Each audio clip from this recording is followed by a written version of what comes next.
I would like to tell you about the strangest secret in the world. Some years ago, the late Nobel Prize winning Dr. Albert Schweitzer was being interviewed in London, and a reporter asked him, "Doctor, what's wrong with men today?" The late doctor was silent for a moment, and then he said, "Men simply don't think. It's about this that I want to talk with you. We live today in a golden age. This is an era that man has looked forward to, dreamed of, and worked toward for thousands of years. But since it's here, we pretty well take it for granted. We in America are particularly fortunate to live in the richest land that ever existed on the face of the earth, a land of abundant opportunity for everyone. But do you know what happens? Let's take 100 men who start even at the age of 25. Do you have any idea what will happen to those men by the time they are 65? These 100 men who all start even at the age of 25 believe they are going to be successful. If you ask any of these men if they want to be a success, they would tell you yes.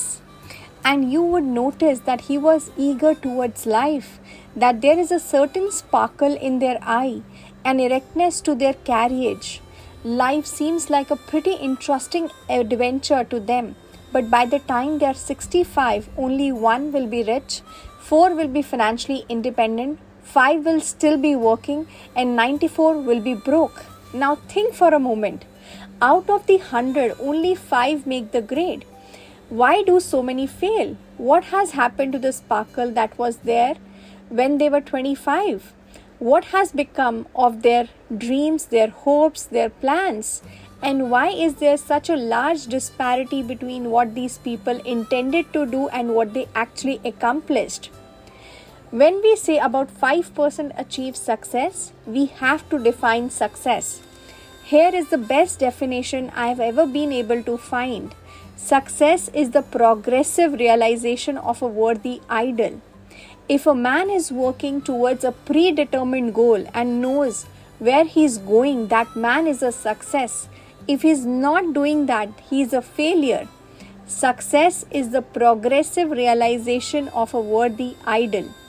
Rolome, the distinguished psychiatrist, wrote in his wonderful book called Man's Search for Himself, the opposite of courage in our society is not cowardice, it's conformity. And there you have the trouble today, it's conformity. People acting like everyone else without knowing why or without knowing where they are going. Now think of it.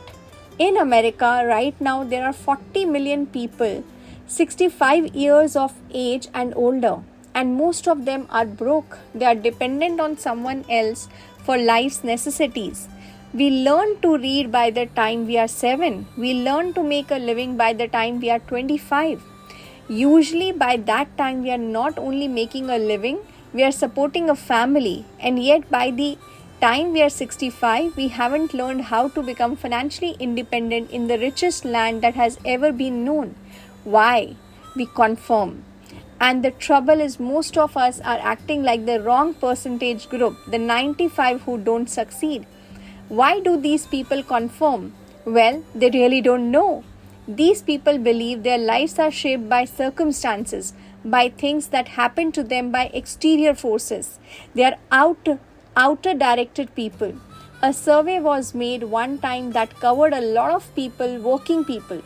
These people were asked, why do you work? Why do you get up in the morning? 19 out of 20 had no idea. If you ask them, they will say everyone goes to work in the morning, and that is the reason they do it, because everyone else is doing it. Now let's get back to our definition of success. People who succeed. Who succeeds?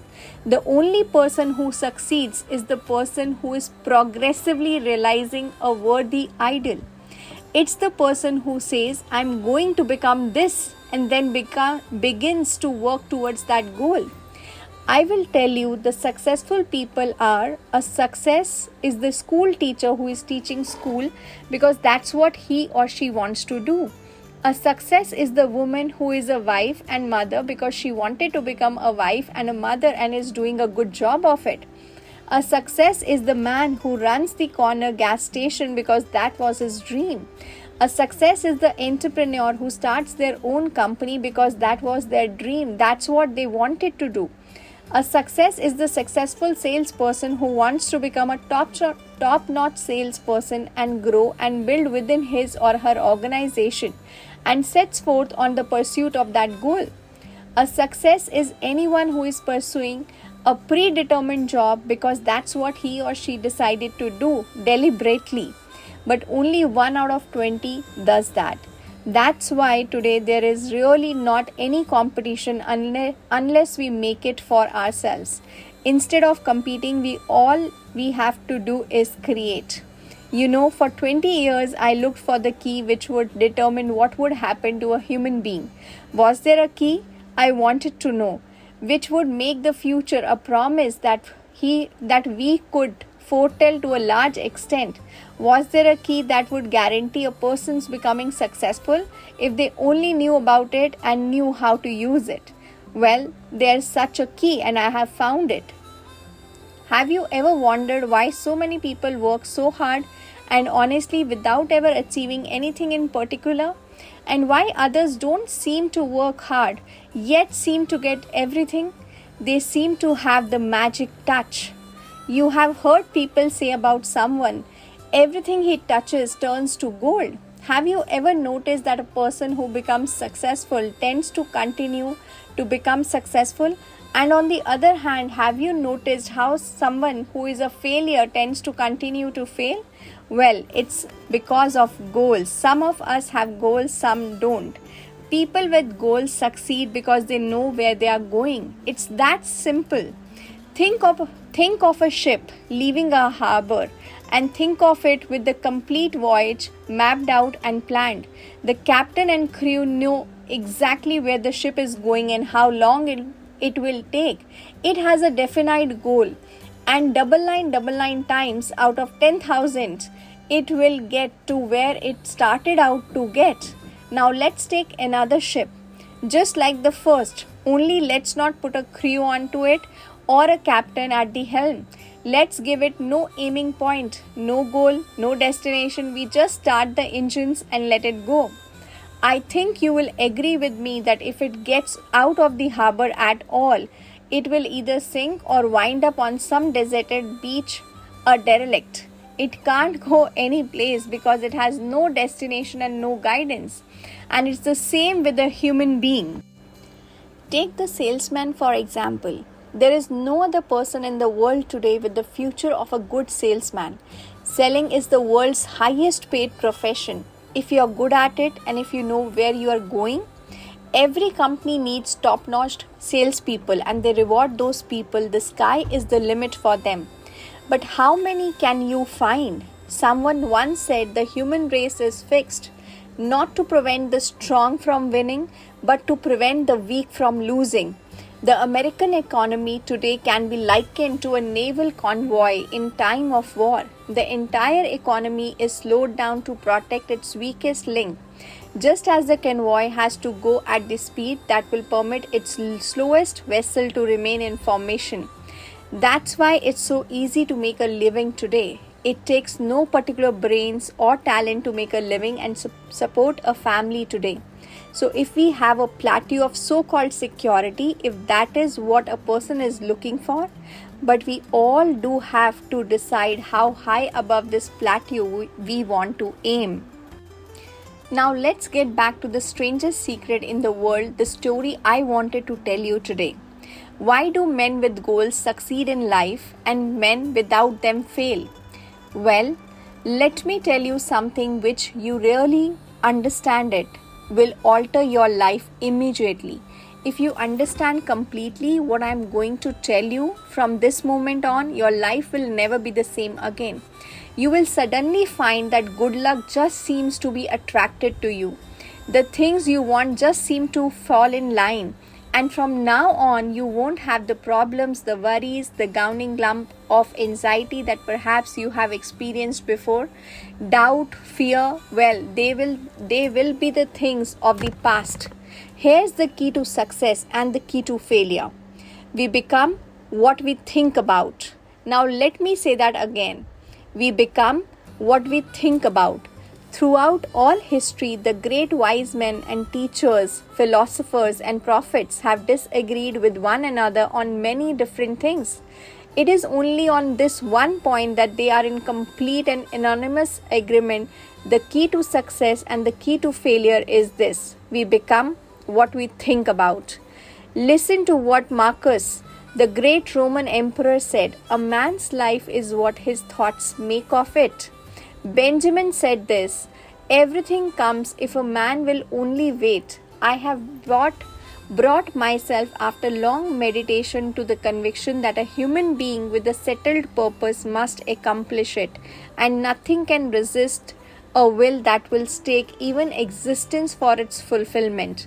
Ralph said this: a man is what he thinks about all day long. William J. said, the greatest discovery of my generation is that human beings can alter their lives by altering their attitudes of mind. And he also said, we need only in cold blood act as if the thing in question were real, and it will become infallibly real by growing into such a connection with our life that it will become real.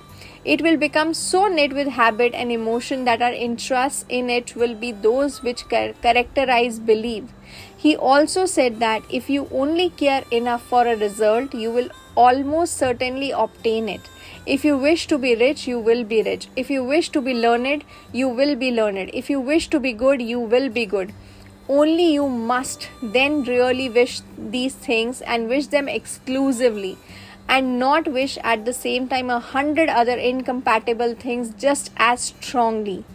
In the Bible, you will read in Mark 9:23, if thou canst believe, all things are possible to him that believeth. My old friend Dr. Norman put it this way: this is one of the greatest laws in the universe. Fervently do I wish I had discovered it as a very young man. It dawned upon me much later in life, and I found it to be the greatest discovery, if not my greatest discovery outside my relationship to God. The great law, briefly and simply stated, is that if you think in negative terms, you will get negative results. If you think in positive terms, you will achieve positive results. That simple fact, he went on to say, is the basis of an astonishing law of prosperity and success. In 3 words: believe and succeed.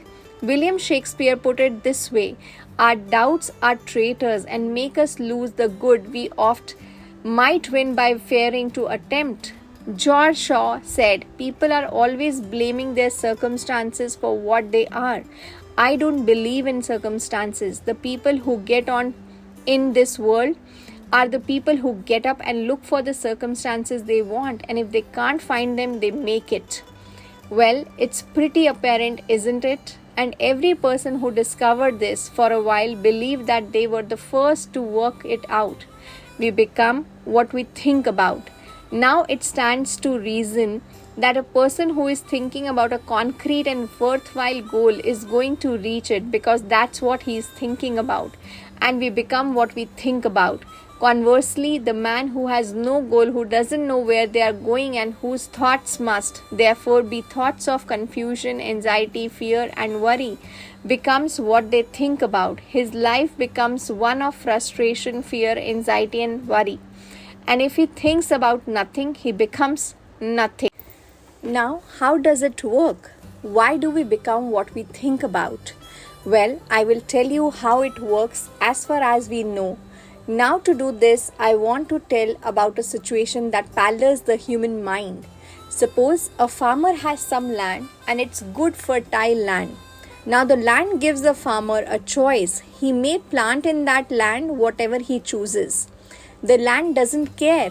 It's up to the farmer to make the decision.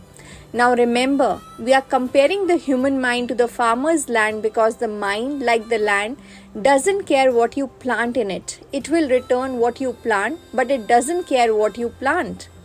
Let's say that the farmer has 2 seeds in his hand. One, a seed of corn. The other is nightshade, a deadly poison. He digs two little holes in the earth and he plants both seeds, one corn, the other nightshade. He covers up the holes, waters, and takes care of the land. What will happen? Invariably, the land will return what is planted. As it is written in the Bible, as he sows, so shall he reap. Remember, the land doesn't care. It will return poison in just as wonderful abundance as it will corn. So up come the two plants, one corn, one poison. The human mind is far more fertile, far more incredible and mysterious than the land, but it works the same way. It does not care what we plant, success or failure, a concrete, worthwhile goal or confusion, misunderstanding, fear, anxiety, and so on. But what we plant, it must return to us. The human mind is the last great unexplored continent on earth. It contains riches beyond our wildest dreams. It will return anything we want to plant. So you may say, if that is true, why don't people use their minds more? Well, I think they have figured out an answer to that one too. The problem is that our mind comes as standard equipment at birth. It's free. And things that are given to us for nothing, we place little value on. Things that we pay money for, we value. The paradox is that exactly the reverse is true. Everything that's really worthwhile in life came to us free. Our minds, our souls, our bodies, our hopes, our dreams, our ambitions, our intelligence, our love of family and children and friends and country. All these priceless possessions are free. But the things that cost us money are actually very cheap and can be replaced at any time. A good man can be completely wiped out and make another fortune. He can do that several times. Even if our home burns down, we can rebuild it. But the things we got for nothing, we can never replace. The human mind isn't used because we take it for granted. Familiarity breeds contempt. It can do any kind of job we assign to it, but generally speaking, we use it for little jobs instead of big important ones. Universities have proved that most of us are operating about 10% or less of our abilities. So decide now, what is it you want? Plant your goal in your mind. It's the most important decision you will ever make in your entire life. What is it you want? Do you want to be an outstanding salesman? Do you want to excel at your particular job? Do you want to go places in your company, in your community? Do you want to get rich?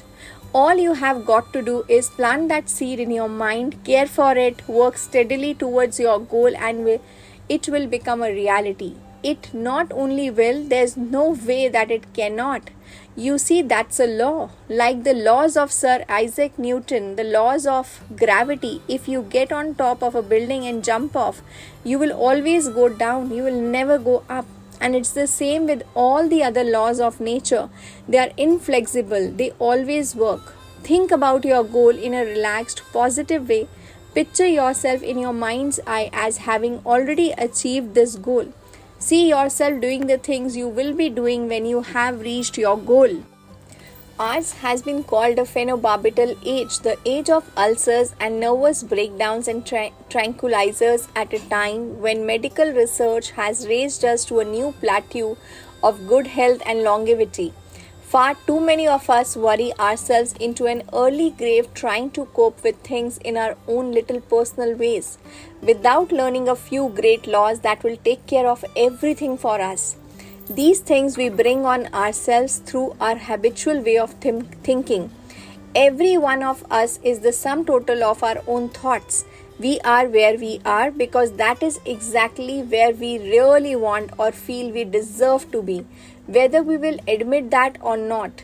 Each of us must live off the fruit of our thoughts in the future, because what you think today and tomorrow, next month and next year will mold your life and determine your future. You are guided by your mind. I remember one time I was driving through eastern Arizona.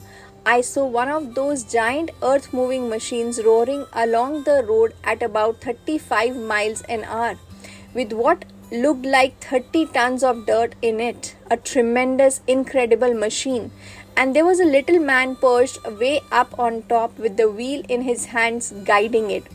As I drove along, I was struck by the similarity of that machine to the human mind. Just suppose you are sitting at the controls of such a vast source of energy. Are you going to sit back and fold your arms and let it run itself into a ditch? Or are you going to keep both hands firmly on the wheel and control and direct this power to a specific worthwhile purpose? It's up to you. You are in the driver's seat.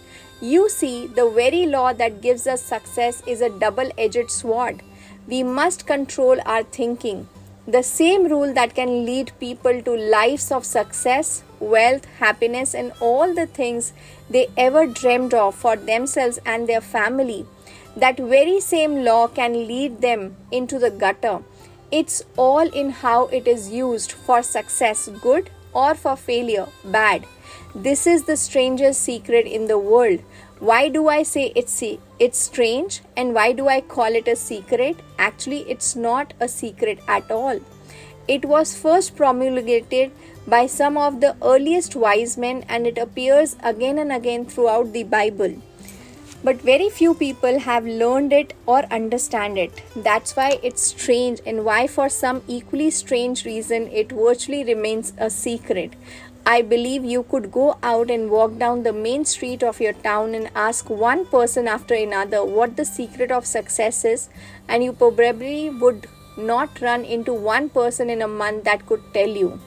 This information is enormously valuable to us if we really understand it and apply it.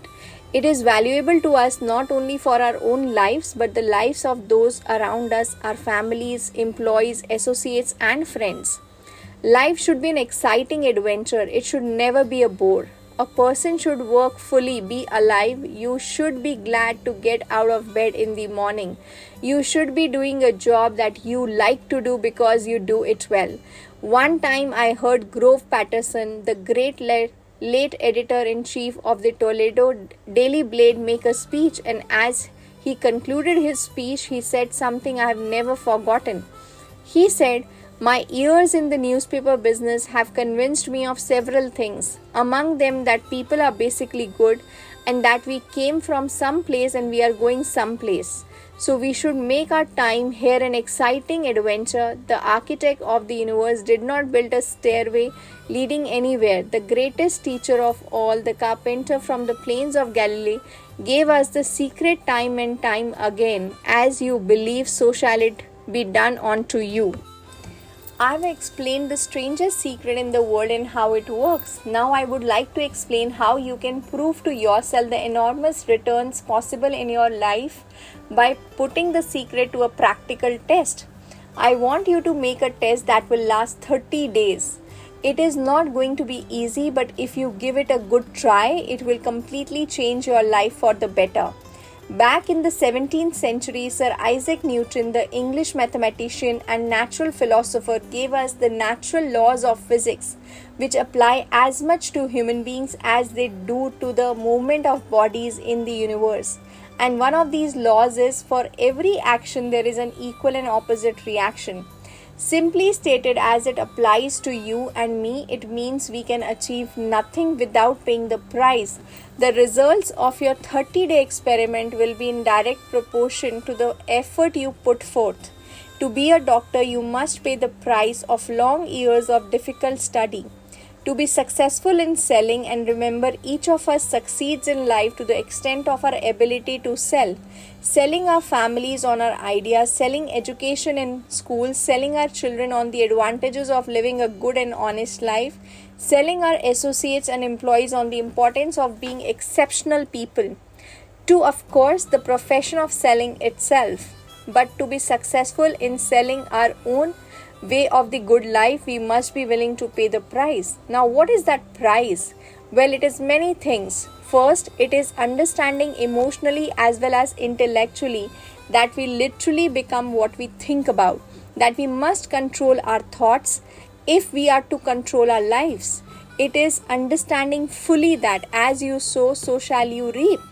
Second, it is cutting away all fetters from the mind and permitting it to soar as it was divinely designed to do.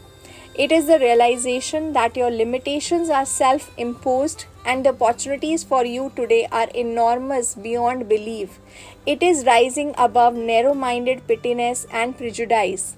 And third, it is using all your courage to force yourself to think positively on your own problem, to set a definite and clearly defined goal for yourself, to let your marvelous mind think about your goal from all possible angles, to let your imagination speculate freely upon many different possible solutions, to refuse to believe that there are any circumstances sufficiently strong to defeat you in the accomplishment of your purpose, to act promptly and decisively when your course is clear, and to keep constantly aware of the fact that you are at this moment standing in the middle of your own acres of diamonds, as Russell Conwell points out in his book.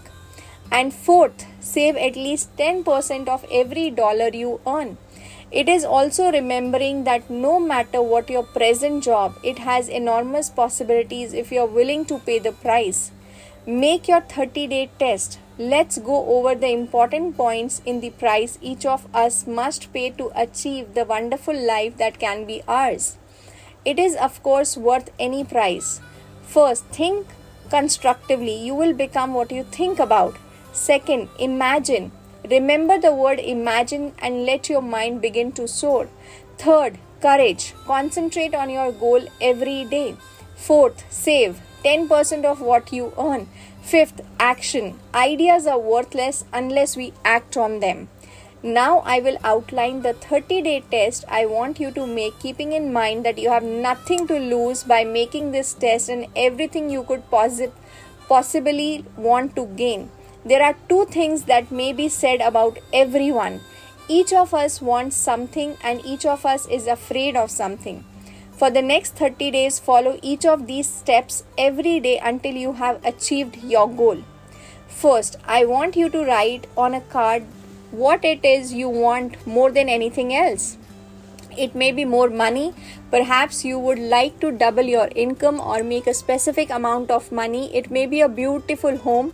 It may be success at your job. It may be a particular position in life. It could be a more harmonious life, family. Each of us wants something. Write down on your card specifically what it is you want. Make sure it's a single goal and clearly defined. You need not show it to anyone. In fact, often it is best not to. Carry the card with you so that you can look at it several times a day. Think about your goals in a cheerful, relaxed, positive way each morning when you get up.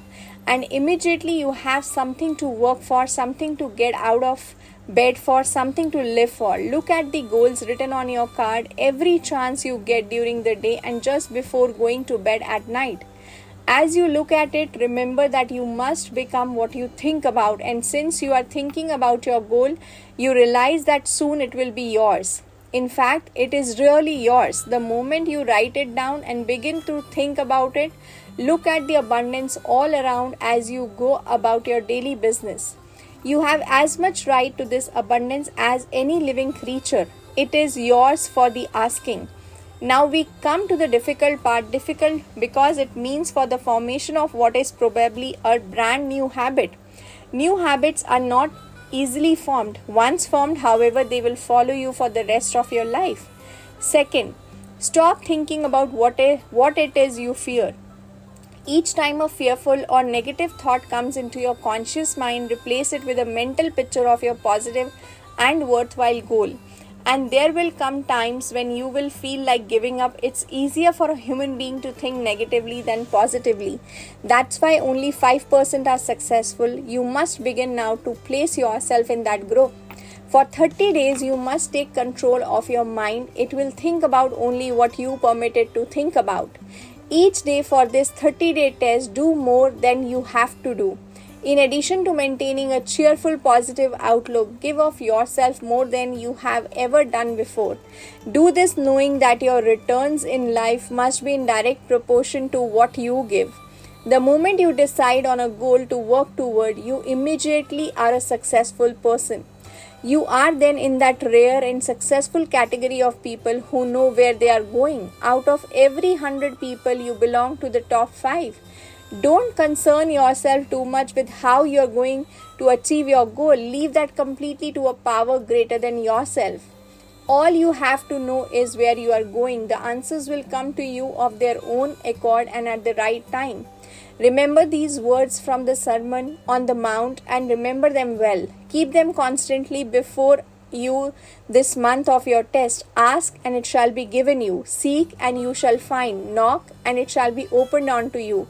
For everyone that asketh, receive it. It is as marvelous and as simple as that. In fact, it is so simple that in our seemingly complicated world, it is difficult for an adult to understand that all they need is a purpose and faith. For 30 days, do your very best. If your salesperson go at it as you have never done before, not in a hectic fashion, but with a calm, cheerful assurance that time well spent will give you the abundance in return you want.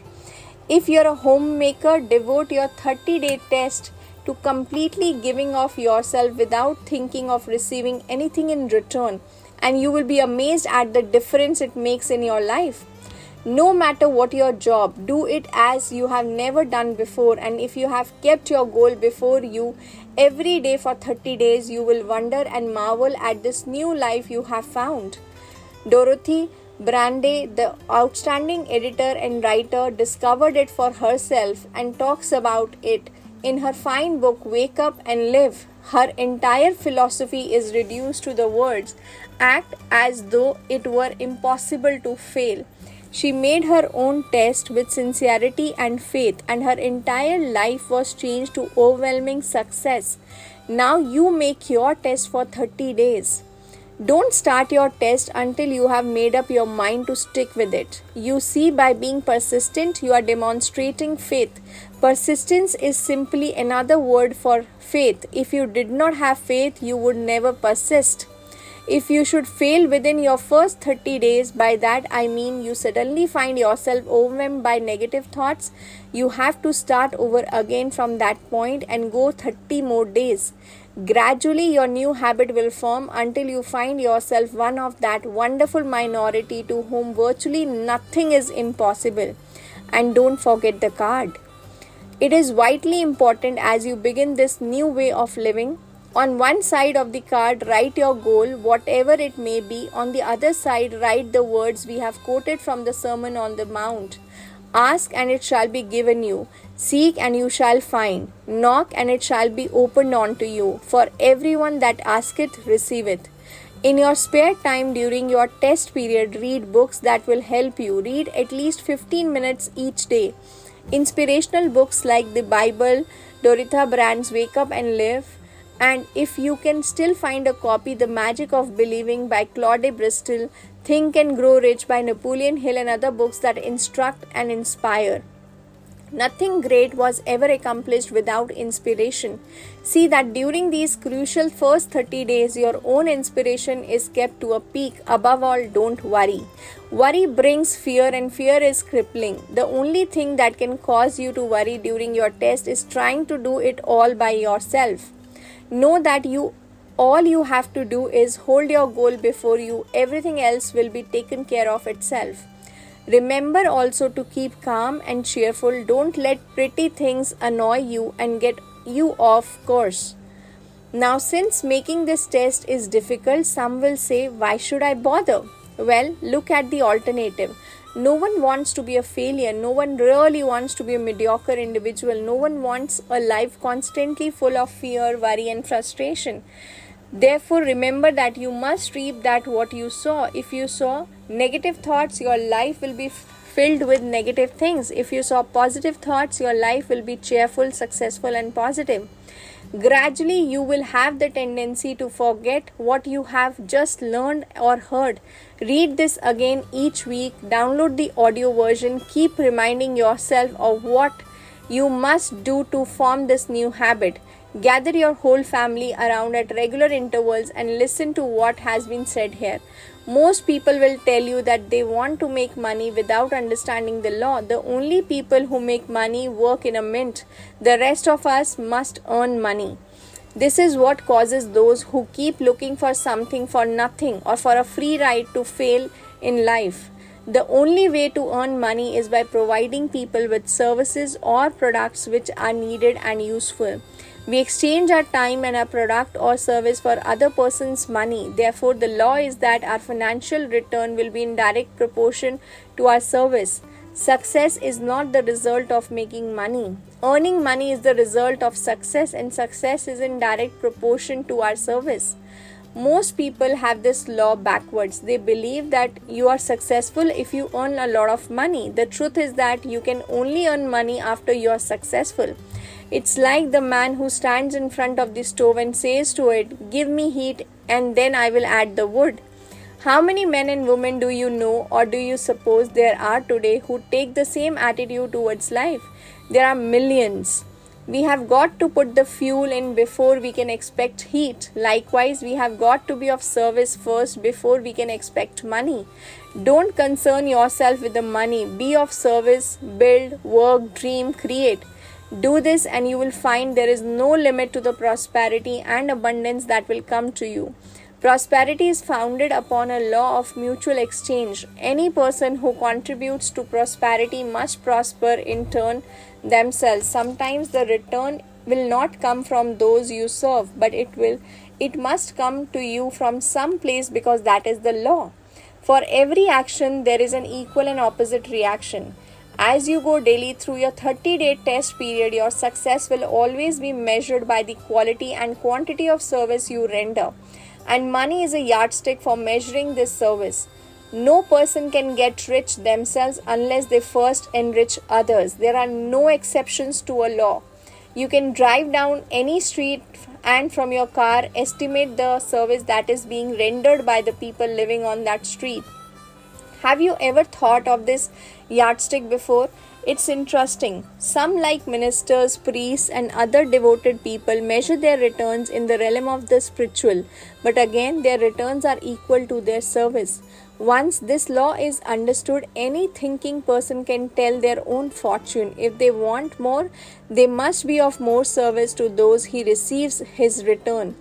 If they want less, they have only to reduce their service. This is the price you must pay for what you want. If you believe you can enrich yourself by deluding others, you can end only by deluding yourself. It may take some time, but as surely as you breathe, you will get back what you put out. Don't ever make the mistake of thinking, "Who can avert this?" It's impossible. The prisons and the streets where the lonely walk are filled with people who try to make new laws just for themselves. We may avoid the laws of men for a while, but there are greater laws that cannot be broken. An outstanding medical doctor recently pointed out 6 steps that will help you realize success. Set yourself a definite goal. Quit running yourself down. Stop thinking of all the reasons why you cannot be successful and instead think of all the reasons why you can. Trace your attitudes back through your childhood and discover where you first got the idea that you could not be successful if that is the way you have been thinking. Change the image you have of yourself by writing out a description of the person you would like to be. Act the part of the successful person you have decided to become. The doctor that wrote those words is a noted West Coast psychiatrist, Dr. David Harold Fink. Do what the experts since the dawn of recorded history have told you must do. Pay the price by becoming the person you want to become. It's not nearly as difficult as living unsuccessfully. Take this 30-day test, then repeat it again.